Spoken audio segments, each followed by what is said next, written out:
We signed a client. As we do. That made adult diapers. Fine. Sure. All Fine. good. Fine. Yeah. They make adult diapers for adults who are not incontinent.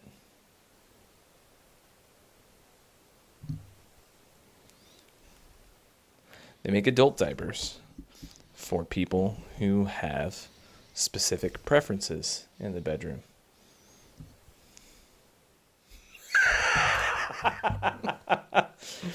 So we had lots of conversations about what it's not, and then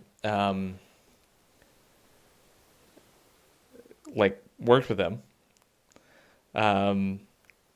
and we had a staff member quit over it because they were so disturbed by it, and it was one of those moments where I was like, "Are you sure you want to quit right now for this reason?" And she said, "Absolutely." And I went, "Okay."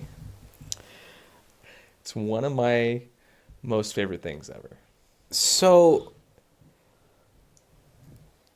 I guess that opens the door for an interesting question, which is, and this is more applicable to an agency, but I think it's interesting nonetheless, because you could get a job at one of these companies. Can you Yeah.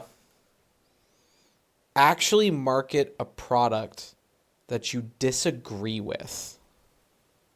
Yeah. Effectively market it? I've done it a number of times. And this is interesting that you're bringing this up because this was a conversation that I had with a client earlier this week. Interesting. One of our clients. So, yeah, I think that you fundamentally can. And I even think that at some point in your career, you should. Let me give you an example, by the way, of another industry, because I think that this happens for brand deals. Because you have you may be working at Adidas, and they do a brand deal with somebody else. Mm-hmm. Kanye. Just saying, it happened. It's a thing that actually went down. Do you like fish sticks? Do I No. I don't. Get your trash fish conglomerates out of here. I've done it a number of times. I think that it's helpful to try and do it. One of the dirty secrets that often, this is not going to be shocking to anyone, a lot of the people that are behind the scenes, or sometimes even in front of the cameras, at your favorite political TV channel, believe the opposite direction of what's being aired. Often. Because there's only so many shows, there's only so many jobs in media. There's only so many jobs in show business. Mm-hmm. And so sometimes you take a job at a place, it's on your resume, you don't care because it's a job and you get to run a camera, you get to be a gaffer, you're doing a gig, right? Yep. You and I have done theater before. Yes. I've done shows that I thought, this show's not well written. It's not that funny. It's not that interesting to me. Can I challenge myself and embody this character? What if I took this character up a notch? Can I change the dialogue just enough to stay in line with the truth of the story while also really fleshing this out in a more realistic way? So yeah, I think you can and you should, because marketing, advertising, communication, at the end of the day, it's about being able to effectively reach the audience of your brand, your company, or the people that are there to see you on stage. So what do you think about it? Well, I have a follow-up question for this on. episode of Vox and I Coin. like this one, though. We can come back to it. I have a follow-up question, though, that I think is really interesting. So, Dave, I'm Jake. Oh, yeah, that's right. Vox and Coin Okay, thing. Yeah, introductions over. Let's get back to the diapers. Okay. Yeah. Outside of the question of, can you market something that you maybe disagree with? Do you think not being a consumer of a product actively makes you a better marketer for that product? Or does it make you a worse marketer for that product? Ooh, I love that question. I love that question. I think that there's a couple ways. I think that there are a couple ways to look at that. There's one way that says, I now have to really investigate this audience because I don't get it. So you're going to be like, I got to dive in more. I got to be in the message boards. I got to go reach this community. I've got to figure out where do they hang out on social media? Where do they hang out online? Like, what's the game? What's the plan? What's going on? And you may not do that if you feel like you understand the audience because you're like, no, I get it. I'm them. I am the purchaser. And so I think that there's a way that you can take that and run with it because you'll have a beginner's mind, to use Yo-Yo Ma's title for his book. And I think that there's something to that. But I also think there's something to having tribal knowledge. Yeah, absolutely. I think there's advantages and there's advantages and there's disadvantages both ways on whether or not you're already a consumer of the product or if you're coming into it fresh.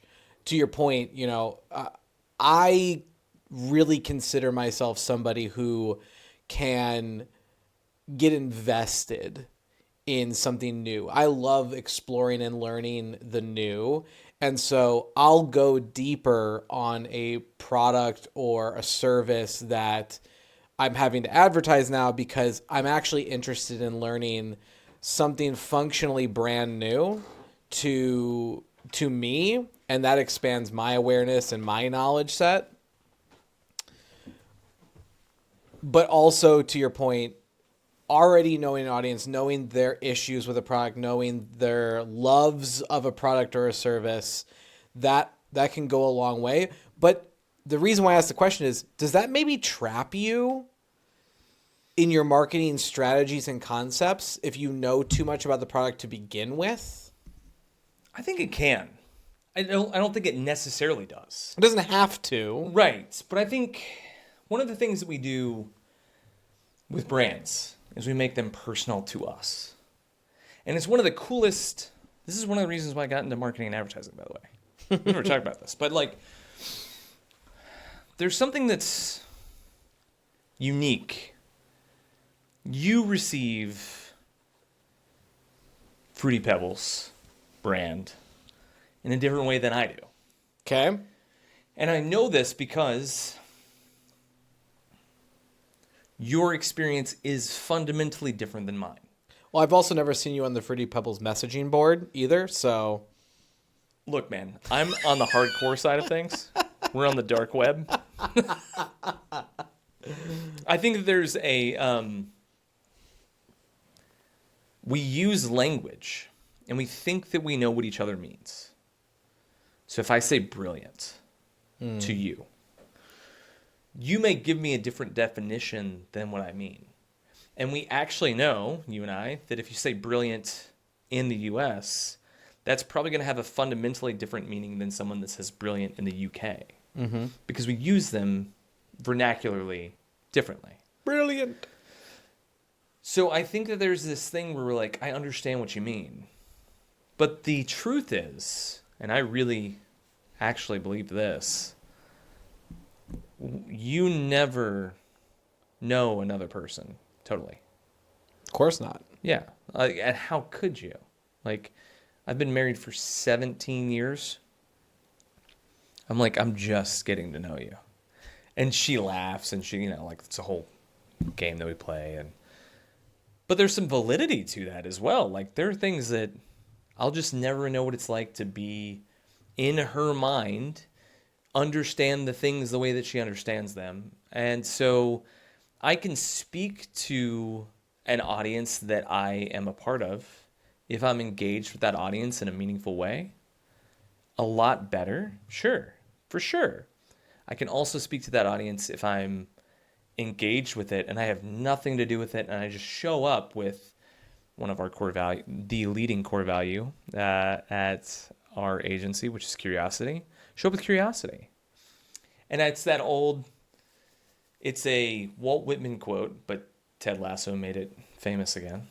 Um, be curious, not judgmental, right? And I think that a lot of times when you go into a space that is not your natural place to hang out, right? Or it's something that you disagree with at first, which I felt that way about a number of products and services that I've marketed. I'm like, I don't know if I believe in this. I don't know how I feel about this. But I decided, I made a choice. I was like, I'm going to be curious and not judge it at first and just see like, what is this thing? Right. And sometimes it makes that community uncomfy at your curiosity, because I've figured out, for me at least, sometimes it's intimidating to have me like point my telescope at you and be like, tell me your thing. But over time they realize, oh, Dave's actually being legitimately, sincerely curious. Now I can feel like I can open up. And so I think that there's a path for either way. Whether you're a part of the community and you love the product, there's a great way for you to speak to that. Feels close to you. There's also a way for you to come in and almost be a scientist, like a somebody that's studying what's going on and just soaking it in and letting it wash over you in a new way, to just experience something that you don't necessarily, like, I don't know if I agree with this or not, but I'm just here for it. And I do that with people too. And what I end up finding out overall is that there's way more that I agree on and can find common ground on with people that I vehemently disagree with on big ideas. There's way more things that we can find common ground on than find disagreements with. What's kind of have you worked with brands that you totally disagree with, or no? I'm trying to think if I've worked with one that I outright disagreed with. Nothing so far as like, oh gosh, I would pick at this company. I haven't had those either. But definitely stuff that I can't see myself ever consuming this. Yeah. I'll share my similar story. TikTok brings me some wild opportunities. I can only imagine. And one of them was a company that decided to combine the chemical compound of Viagra with the chemical compound of Cialis, Nice. along with Tankad Ali, Whoa. and put that into a packet of honey that you could consume, like on the go. Right. So you could be at full mast when you wanted to be. It's a potent combo. Yeah. Very, very potent. I understand that there's a need for that type of product. Sure. I just can't imagine a need for one so ragingly aggressive. Yeah. So I'm assuming it sounds like you turned that one down. I actually worked with that company. I love it. And what I learned was, this was very interesting, is that a lot of people who are heavily into fitness Right. struggle with these issues because you can't get your blood pressure up high enough. It's a real thing. It's the Chris Traeger effect from Parks and Rec. Yeah. It's one of my favorite lines ever. I have a resting heartbeat of 24 beats per minute. And they're like, what? And he goes, my heart is strong enough to pump jet fuel up into a jet engine. Chris Traeger. Chris Traeger. Yeah, it is a thing. And they also use it to help them get a pump, because there's actually a nitrous oxide booster in both Cialis and Viagra. And then Tankad Ali, for men and women, boosts their testosterone production naturally. So instead of using TRT, which actually shuts down your endocrine system, this actually boosts your endocrine system, which is a benefit. But it comes in a high dosage, is what it sounds like. And you're like, I don't know about this, but there are people that need it. There are people that need it, and not for promiscuous reasons necessarily. Sure. And so that was very interesting, and we started exploring that. We built some messaging copy around that, and it was a good time. Sure. Yeah, I think see, to me, that's part of the curiosity. You're like, I don't know about this. I'm not sure. You took the call. You got to know him a little bit. Is what I'm filling in some gaps. You can correct me if I'm wrong on any of this. And then you're like, oh, this is great. This is actually totally in line with something that I would be a part of and want to help. It benefited me that it ended up being more benign Sure. of a thing than, picking up a Durex and a pack of this at the gas station. Right. Wasn't quite what I had imagined in my mind, but I wasn't, catering to a community of people who have a very specific taste. It's interesting to get to know the people from those communities. It's also a weird browser history. I'll just but here's what was cool about that particular experience and some of the things that I took from it personally was, again, it was one of those things where it's like, don't yuck someone's yum. Oh, totally. It was all consenting adults. So like that was, and there were, because there's a natural inclination towards that community to be like, that's wrong, because that's like symbolically pushing something that sounds horrible. They're like, actually, there are so many like sites and message boards, and they're like, we are against these things very prominently. We are for consenting adults. And so when you get to know those kinds of outlier communities, which are outlier communities, but they're still significant. I mean, there's over 3 million people that are a part of that community in the U.S. alone. Surprising numbers. Absolutely. You go, well, that's 1 out of 100, essentially. That's a lot more people than you think. There are people that I know that statistically are a part of this community. And so it actually helped me evolve in my thinking of like, oh, cool, just go be open to all the things. And so that was an interesting account. This is another one that is different, but I think relevant. I've early on in the first agency that I started, we were trying to build a name for ourselves, trying to make things go. We got involved with a very prominent political campaign. Ooh. In a presidential race.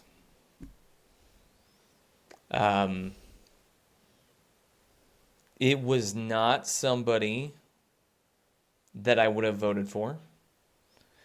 We were one of, honestly, 10 other agencies that I knew of, and I believe that there were more that were working on this campaign. They're insanely well funded. No, it was not Trump, but it was no one that ended up getting out of the primary for either party. We were doing a very specific niche move. We were definitely not the agency of record for this particular campaign, but we were playing a significant role. And so we had to have internal discussions with the team a lot of like, we don't necessarily align with, most of us did not necessarily align with this person. Do we want to keep doing this or not? And it was a good, helpful conversation. What we ended up doing was we feel good about the little niche that we're residing in within the overall campaign strategy and marketing. If we went outside of these areas, we'd feel uncomfy. But right now we feel great. And so we continued to work with that campaign until they shut it down. They effectively, the candidate withdrew from the race. And we were a small piece of their pie, so we didn't have a huge impact on them succeeding or failing or whatever. But it was fun to be a part of. It was an interesting thing.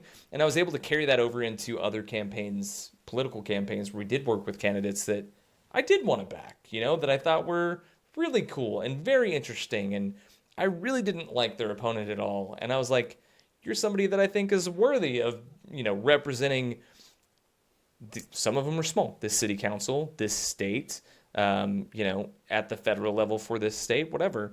And there's some cool wins that you get, I think, out of working with some clients or brands that you're not like, but it's like, you learn some things from it.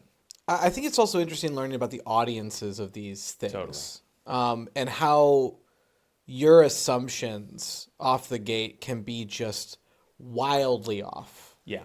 I had a conversation the other day with a member of my Discord server, my gaming group Discord server, Nice. because I play video games, Naturally. and had like an hour-long discussion. He's an active member of the fursona community. Persona. Furries. Yeah, okay. Okay, got it. And found out from conversating with him that while the perception tends to lean towards kind of neat culture, if you're familiar with the term neat culture, Yeah. or, maybe lower income kind of things, it's actually completely the opposite. Wow. And that most of the people in the community are very financially well off. Wow. And so it's like, if you were to just roll out a campaign trying to target what you thought was that community and you knew nothing about it, you would miss the mark every day of the week. Whereas in fact, it's like there's some people who are doing very well that are the active top members of that community. And I thought that was just a very interesting takeaway. He didn't realize he told me that. My marketer brain's running in the background, but I was like, that's a data point I did not realize until now. I think that's really, really valid. And it's one of the things that I think societally in the US and globally as a whole, one of the things that we're looking for, because we're in an ever complex reality, that we're looking for a heuristic that allows us to categorize a person into good guy, bad guy, good girl, bad girl, right? And it's like, that is helpful in our tribalistic, I'll even say like 19th century brains. Mm-hmm. And that's part of the challenge of being a human in the 21st century is it's like we've evolved so quickly with technology. Truthfully, our technology is our evolution. Totally. We don't talk about that enough. And so as we're doing that, it's happening at such a rapid pace, our brains aren't able to keep up with the evolution that our technology is providing for us. Mm-hmm. And so in our desire to reel in the complexity and to have a simple heuristic of safe, unsafe, good, not good, we're actually missing some people in the in-between.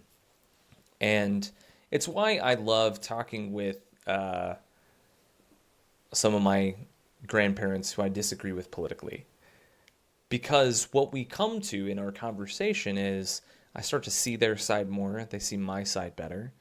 They'll say things like, I can never talk to people on your side about this. They always just yell at me. And we can actually have a conversation. I'm like, well, yeah, because I'm deeply curious. Like, why do you think how you think? And I'm not going to judge it right now.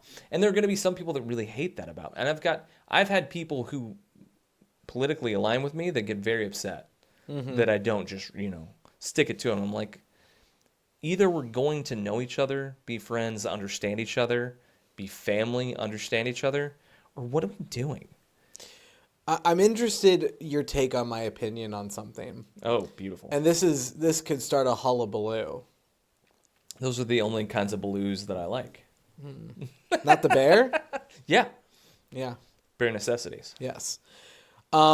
Marketing is a unique job in the fact that we are encouraged as marketers to stereotype. Absolutely. And yet at the same time, to your point, we also are encouraged to dismantle stereotype. And I feel like stereotype's a dirty word now, right? Totally. You don't want to stereotype. But they exist for a reason.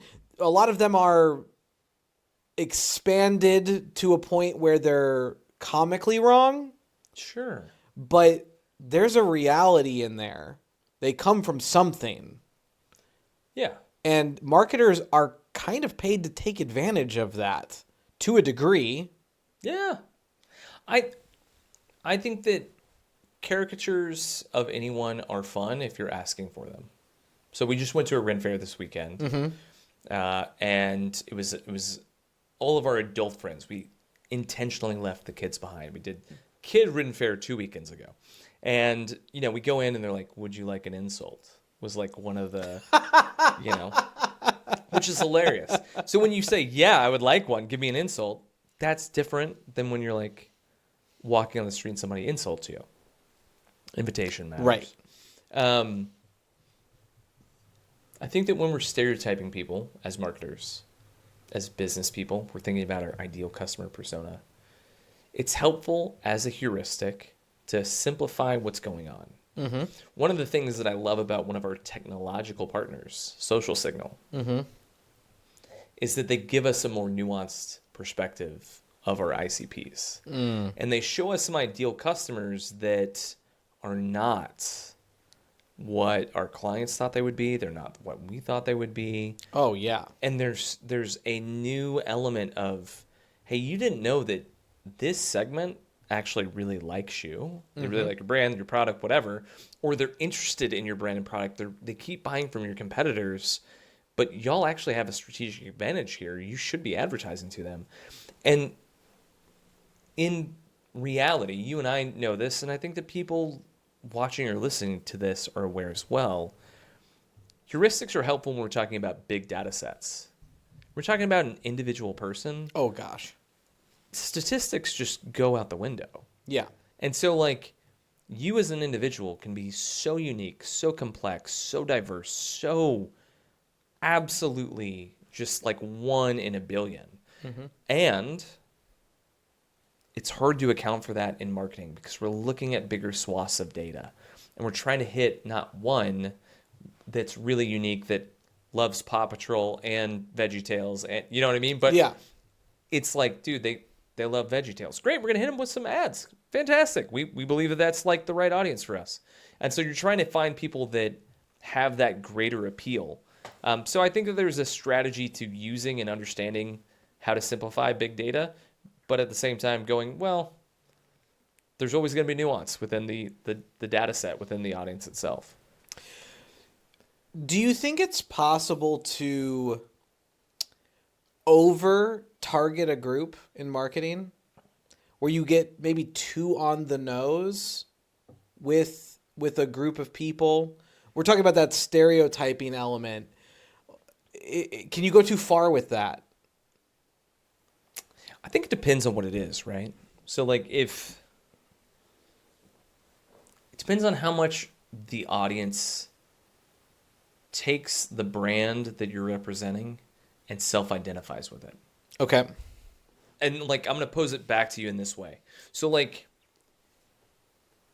if you say the Arizona Cardinals, you live in Phoenix. I know you're not from Phoenix, but let's say that you were a Cardinals fan for a second. The Arizona Cardinals, they're my ride or die. Mm-hmm. I have a room dedicated to them. They're part of my identity. Well, the more that I speak to and encourage your identity, I validate who you are as a human, you're going to purchase more. If I go against that identity, if I start to maybe point out the unfortunate truth of being an Arizona Cardinals fan too aggressively, yeah, it's fun to love a team that just always sucks, right? Or whatever. Right. Then there could be a point in time where you get the backlash because you're pointing, like, we all have the thing in every group that no one wants to talk about. Oh my goodness. I mean, I'm a huge board gamer. I love going to conventions. So there's some massive board game conventions. It is not a trope that these conventions smell terrible. Really? Like, Really? reek. Wow. Because these people have a tendency to be less hygienic as an audience.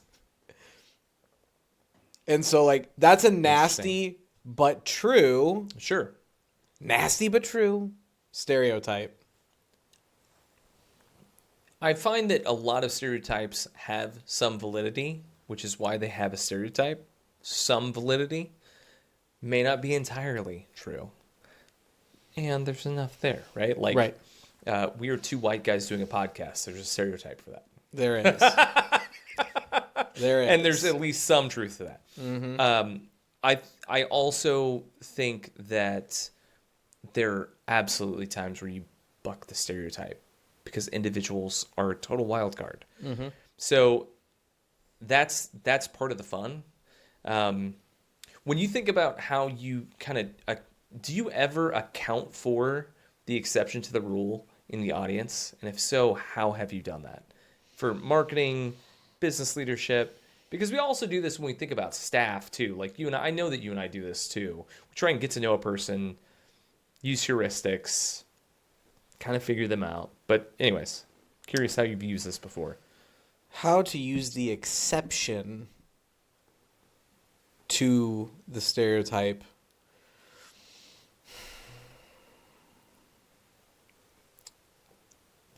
That is a better question than I have an answer for.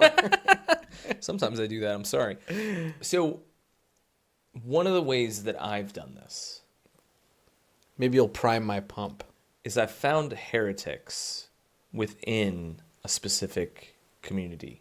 You're going to have to explain that one. Okay, so what I mean by heretics are there's a person or there are people that feel disgruntled about their community, their brand identity, whatever you want to call it. They're like self-identifying and they're like, I don't like, they make fun of it themselves, right? They're like, this is dumb. They are early adopters within their community of saying like, whatever this thing is bad. Again, I'm going to use something that's non-threatening to people so that we can have fun with this. Okay. So, Dallas Cowboy fans. I used to be one back when the Cowboys were a good franchise. I'm sorry. Yeah. Rest in peace. So, here's the deal. I have, for the past 15 years, been a pretend Cowboy fan. And here's what I mean by that. I had moments in a season where I thought, maybe, just maybe, they're going to overcome the Jerry Jones dysfunction. I really believed it.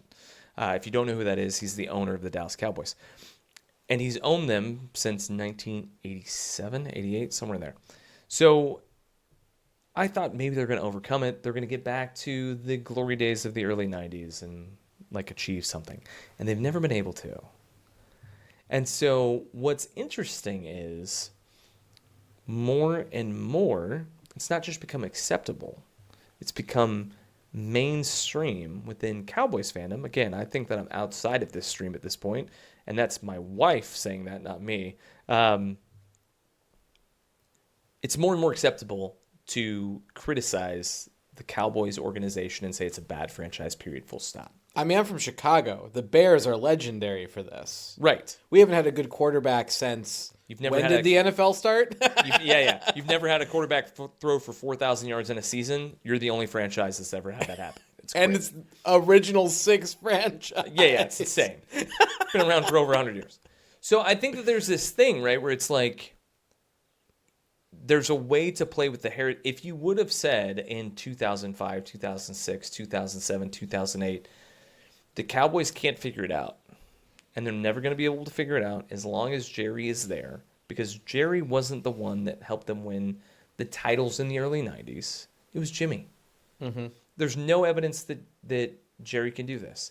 If you would have said that in 2010, 2011, 2012, 2014, 2015, 2016, there's this idea that if you would have been seeding into that community, now Jerry sucks. Mm-hmm. Well, in 2025, now that we are 30 years removed from their last Super Bowl season, this year, by the way, you would have a bunch of people going, we should have been listening to that guy the whole time. We should have been listening to that brand the whole time. We should have been listening to that. They were ahead of the curve. They've been saying this since 2006. Yep. Right? And so I think that there is a way to play with that heretic side, that there are going to be people that are like, you're wrong. That's not right. You don't know what you're talking about. You're like, fine. Maybe I don't. But I think I do. And so I think there is a way to play with audiences and their hereticism, because it's not going to be popular at the time, but there's going to be a point in time where if you're right, you're right. I see what you're saying here. I don't know if I would have. I think I misunderstood because of the phrasing.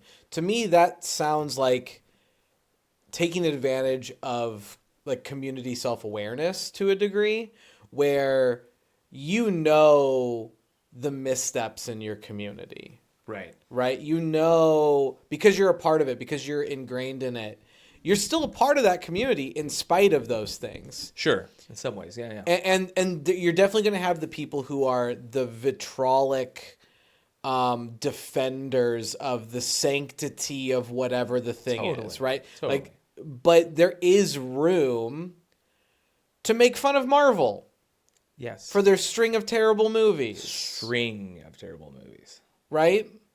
There is room. Can we pause for a second? Mm-hmm. Do you have any hope that Doctor Doom is going to be great just because we're getting an amazing actor back into the space? Or is it just spun off so far? We've got so many strings moving out from the multiverse that it's just hard to rein in again. I think what made the original saga, so we'll call it like Iron Man through Infinity War. Yeah. What made it so successful was that I understood every step. Yeah. There was full clarity in the storyline from day one all the way through to Infinity War. You knew what was going on. Even though Thanos doesn't come in until the last handful of films. It's true. It was there. Yeah. And we got what was going. Oh, there's Infinity Stones, and Thor's off doing his own thing, and oh, there's an Infinity Stone there. Oh, and Black Panther's off doing his. Oh, there's an Infinity Stone. Like, we got that. It was easy to understand. The multiverse really, really benefits from care factor. Yes. An interest factor of like, I want to understand what's going on in this thing. And that's not a great appeal to people who want to be a casual fan. Right. So I think that's where the misstep is. Bringing everything back to a centralized plot line could revivify it. Potentially. We'll see. It helps that you're bringing Downey back. So Bobby D. I also am of the opinion. Again, we're going way left of field of the original conversation. This is way more fun. I'm of the opinion that I enjoyed the Kang storyline. I did too. And my personal opinion on this, I can separate the artist from the art. Same. I have no problems doing that. Right. I think Disney made a big misstep in the way that they handled that situation. Same. And I think it would have actually worked out and retroactively restored the opinions of some of the previous films in that sequence. I agree. So, but poking fun at Marvel's easy now, and everybody's in on it. Right. So there's almost, and that's the thing about being the heretic and calling it out, is there's a point in time where you have to flip the script again, because now that's mainstream. Right. And so then you have to find a new way. And there are brands that do this well, by the way, that they're always being the heretical brand. Mm-hmm. And they're just always, and then they don't always, but they can become a trope of their own success. I mean, I'm interested to see where Liquid Death is in 10 years. Same. That right now would you say that they're at a new peak? I would say Liquid Death is uttered in the same breaths as like Avion and Fiji. Yeah. It is top shelf branding at this point. And so where they go next is going to decide if their company stays its course of kind of being the rebel of the industry. So I feel like it's on its way out. because I think that it's so hard to, this has just been my observation of other brands. It's so hard to be a rebel forever. Absolutely. The benefit that Liquid Death has that could maintain that status longer is that they have probably a top 5 marketing team on the planet behind their product. Sure. And if anyone can figure out how to stay the top dog and the rebel at the same time, I believe that they could do it. The challenge is, and this is real because it happens for sports teams all the time, it's the easiest, most obvious place to see this. Anytime that you're at the top, if you win the Super Bowl, there is a great chance that your offensive coordinator, your defensive coordinator are going to get taken to other teams to be head coaches in the following year. If it doesn't happen that year, it's going to happen in the years after that. Like, there's a very, very, very good chance. It just happened to the Eagles. The Eagles just won the Super Bowl, lost their OC, lost their DC for the second time in winning the Super Bowl in the past 4 years. What is that? When you're at the top, people are coming for you. You and I look at what they're doing with Liquid Death, and I'll just tell you, we're targeting some people from Liquid Death to bring on as talent to the agency. Absolutely. We haven't talked about that in details, but like you and I, but it's part of the game. Like, if you're working at an organization that's really kicking booty and taking names, everybody wants to poach you. Yep. So I think there's a way to kind of look through this where it's just like, it's just hard to maintain excellence, period. I forget what the numbers are, man. You may know them, but it's like 95% of the Fortune 500 turns over every 50 years, or 30 years. It's like, it doesn't stay the same. No. It's always changing. And so the companies Unless are you're in the Magnificent Seven. well, there are unicorns in every industry and every niche and everything that's out there. So yes, there are some unicorns, but they're not normal. No. And they also have vice grips on their industries. Totally. There are no competition. Right. And the competition that they do have is laughable at best. Right. Yeah. So, okay. So this is a great combo. I love this so much. What are some points that you're going to take away from this conversation as you think about like working with brands you disagree, you agree with, kind of thinking about like stereotypes that we have to create in order to market to them? Like, what are some of the things that are like, man, that really sticks out for me? That was a good part of this combo. I think it's an unsaid piece for me. Love this. Which is,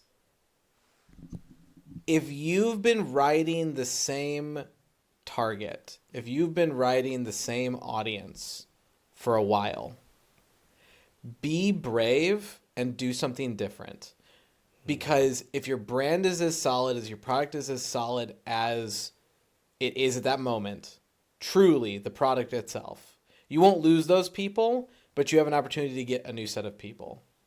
And one of the examples I look at for this is Wendy's Twitter account.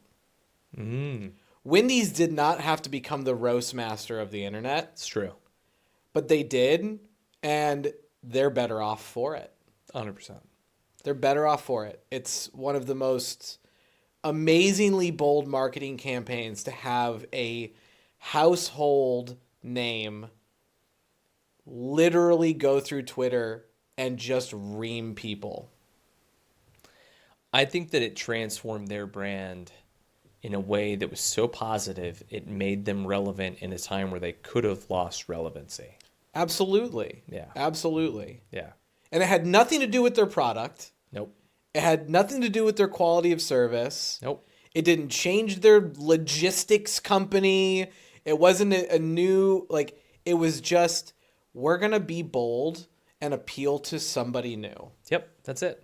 That's and the game. I think that's my takeaway. How about you? Yeah, for me, I think it's I love what you were bringing up about,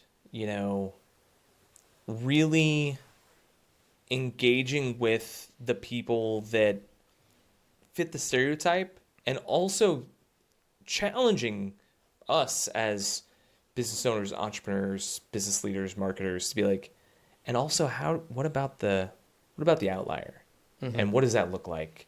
And there are some stereotypes that are true that aren't flattering, which is also okay.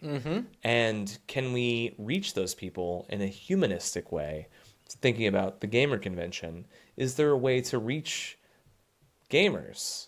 I mean, thought off my head, Dr. Squatch, if you're listening, Yeah. go hand out free sample bars of soap Yeah. at the convention. There's 72,000 people that go to Gen Holy Con. crap. Yeah, maybe take some of that Sydney Sweeney soap. Just throwing it out there. I think that they may dig that. I think that there's a time and a place to look at those heuristics and say that's really helpful, and I know how to message by that, and I actually can understand my audience better just through that lens. So yeah, man, I love this combo. This is great. Absolutely. Fantastic time on Vox and Coin today. If you enjoyed this podcast, like, follow, share, subscribe, you know, all the deal. You've seen it before. But we also have other shows on this channel. So if you are interested in how business ideas go from a sentence to an entirely fleshed out business, check out our Last Drop podcast. Or if you want to see campaigns that really manifested into wild success, straight from the owners or the developers' mouths, check out our Unicorn Campaigns series as well. And if you just want to follow us, Dave, how can I find you? LinkedIn, Dave Valentine. Also at RealDval. TikTok, Twitter, Instagram. Jake? Excellent. And you can find me as The Wizard Marketing, wherever you like to be on social. Hit me up. I'm always open for a chat. So if you have any feedback on the podcast, drop in the comments below. We're always looking for new ideas. So stay real.